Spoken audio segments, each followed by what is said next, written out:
Alright, so here's an update on the computer architecture that I'm building. So it's based off of this circuit right here. So I went over it in a different video, but what it does is the counter, this is the program counter, and it steps through the locations in memory, but between each step of the program counter there's a sub instruction counter that it goes like 1 2 3 4 1 1 2 3 4 2 1 2 3 4 3. So yeah, what this does is this will step through basically clocking the registers so data is moved around in the correct order. Yeah, so I went over this in a different video, but yeah, so what I have here is the implementation of the counter on a circuit.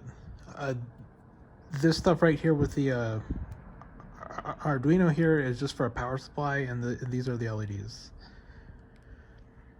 But what happens is this 555 timer is the clock, and it goes da da da da because it's the clock at about 1 hertz or so. And what that does is it basically just steps through everything. This is the sub instruction counter, and this is the program counter, and it's displayed up here. So as I said before, it's going to be like the sub instructions counter is going to be like 1 2 3 1 on the program counter, 1 2 3 2 1 2 3 3. Yes, and over here's where the ROM is gonna go, using the some RAM chips that I have around here. So yeah, the RAM chips are going to be using, is it this one? No, but I have some RAM chips that are going to go here, and that's going to be the ROM as far as this computer is concerned. The whole question that I have right here right now is this is just going to count through the addresses. So what I want to do is when I turn this on, I have to program it. So what I have to do is I have to stop this, stop the counter, and then step through all of the ROM addresses and program them. And the programming of this computer is going to be done through like a board like this, and it's going to connect to a computer, and that's going to run like a text editor or Python or something. And what that's going to do is that's going to step through all the addresses and program the ROM. So this is going to have to be able to write to the memory and step through the addresses. And then the output of the memory is going to go on down this path through all this other stuff and actually run the computer. So as far as the computer is concerned, these are ROMs, but they're actually RAMs because I'm programming them using a separate board. So really what I'm going to do right now is I'm just going to demonstrate the computer or it's not really a computer right now, but the counter in action. So 1 2 3 1 1 2 3 4 2 1 2 3 4 3 1 2 3 4 4. Yeah, so that's how it's counting right now. So I believe what I could do is one of these pins on the sub instruction counter I can use to stop it, and then that will go and stop the sub instruction counter, which is going to stop the program counter, because the program counter is clocked based off of the sub instruction counter. So if this doesn't reach 4, this doesn't go up. And there's also this this is a bunch of NAND gates it's being used for an SR latch, and that just so it goes 1 2 3 1 1 2 3 4 2, rather than going like 1 2 3 4 1 1 2 3 4 1 2 3 4 2.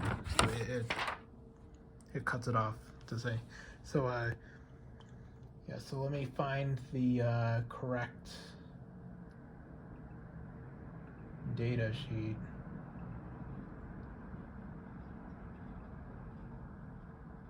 Yeah, so let me see if I have it. So yeah, that's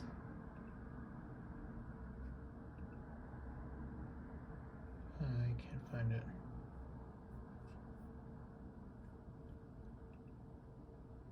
All right. So what is this? This board is the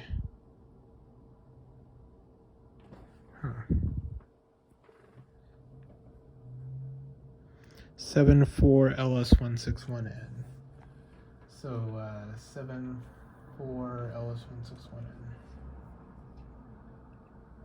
All right, so synchronous binary counter. All right, yeah, this is what it is.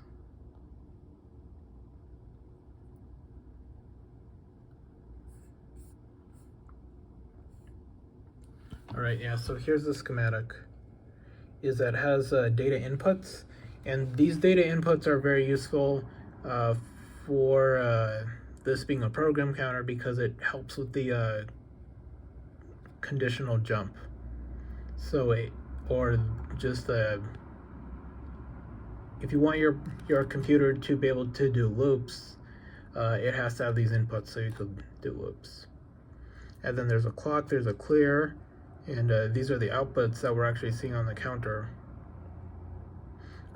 This is the load. This is what is important to actually take in the inputs, so that's, I'm going to have to put that in.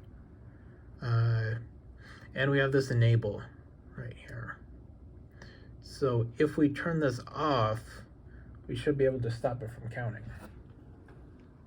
So the enable is going to be next to the ground, and the ground is on the other side of the board. So if I am correct,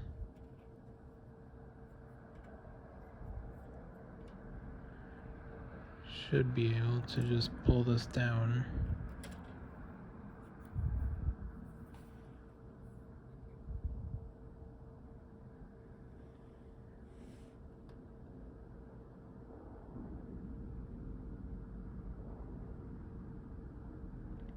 Okay, you see that as counting right there?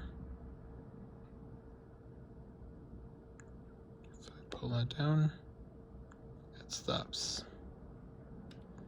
That's going to start again.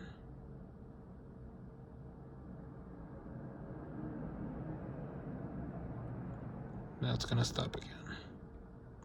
All right, so I'm going to have to solder a wire to that pin. Obviously that's going to be on the underside of this board, but I'm going to solder a pin to that one so then I could stop the counter, and that's going to be useful in order to make this programmable. Also, there's another thing you could do with it, is that this has a halt instruction.